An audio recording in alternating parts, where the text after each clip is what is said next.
In this lesson, you'll learn how to tune query string searches, how to control output verbosity, and how to run your queries and control other behaviors via the REST API. Now, in the first lesson, we learned that Couchbase runs 15 different types of full-text query. So far, you've only used one of them. Everything you do through the UI for testing purposes is what is called a query string query. It's a useful query type with features corresponding to what a lot of users expect from this type of query.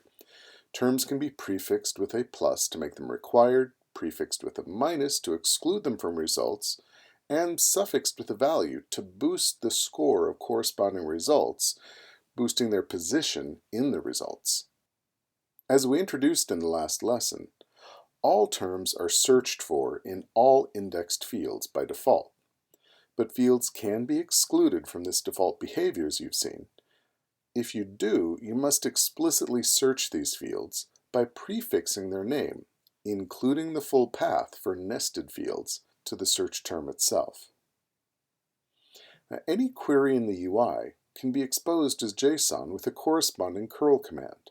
The URL that's shown points to the required REST API endpoint, and the JSON describes the query payload to be posted to that endpoint.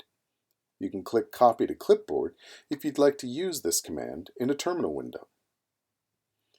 Let's take a look at running a query from the command line. We're also going to pipe the results to a command line tool called JQ to make them easier to read.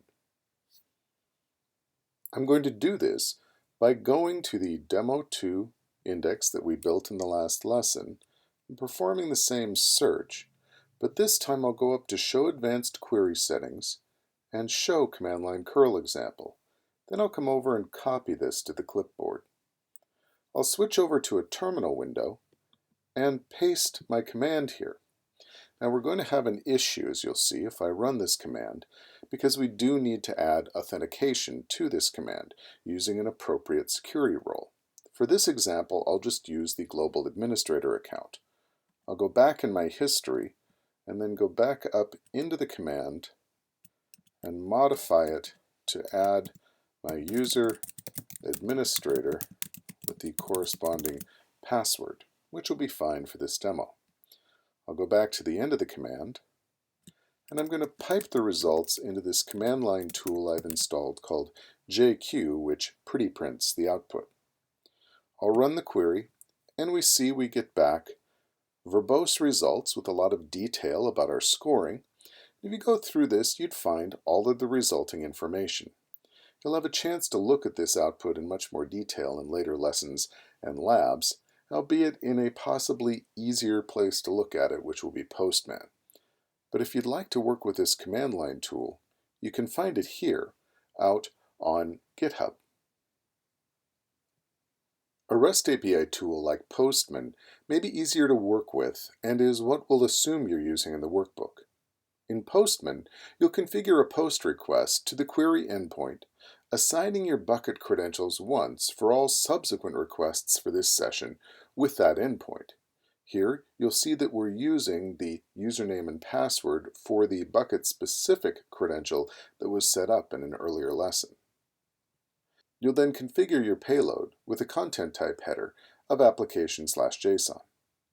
Now, from the UI, you can copy just the JSON payload without the curl command and paste it as raw JSON into the body of your request. Then just send your query. So as you see here, the query itself is just JSON posted to port 8094 of your Couchbase server to the URL shown. The index name is part of the URL, followed by /query to complete the endpoint. You'll see various optional attributes for the JSON payload in the labs ahead and in the documentation, including, for example, an explain attribute that can be added. This causes verbose output of your scoring calculations. It's also the default. You'll see later that you can turn it off if you want to make your results a little more straightforward. You'll also see the query attribute, which encloses the payload for the query itself. Now, as we noted above, all queries out of the UI are of the query string type, or just a query within the query attribute here. Other types that we'll see ahead include match, match phrase, and a whole lot more. Now, because Couchbase emphasizes exposing all our capabilities via REST API for easy integration, there's much more that you could do here than just issue queries. You can get the count of indexed documents, you can get all your index definitions, you can get a specific index definition, you could update a specific index definition. We saw earlier how you can get a hold of your index definition from the UI.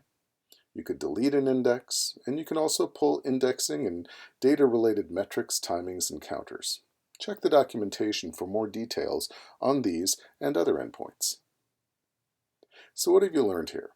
Well, query string terms are optional by default and support modifiers to boost, exclude, or require any given search term. This query type is often what users expect, at least for your standard text field in a web page type of query. There's a lot of other types as well, as we'll be seeing ahead. Now, all queries that run through the Couchbase UI are these query string queries, and they support these modifiers.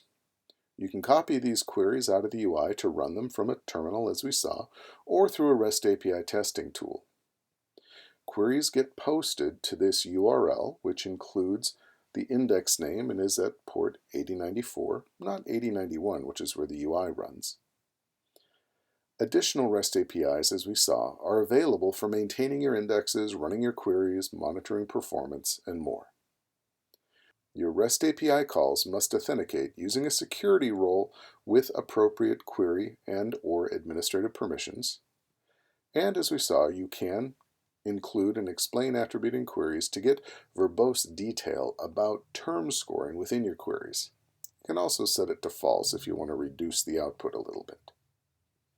Now in this lab, you'll use query modifiers to work with narrowing down search results in a user-relevant way. You're also going to switch over from using the UI for queries over to the Postman REST API tool, which we'll be using to learn all of the other query types and other behaviors throughout the rest of this course. Now once you're done with that, come on back. There's more to come.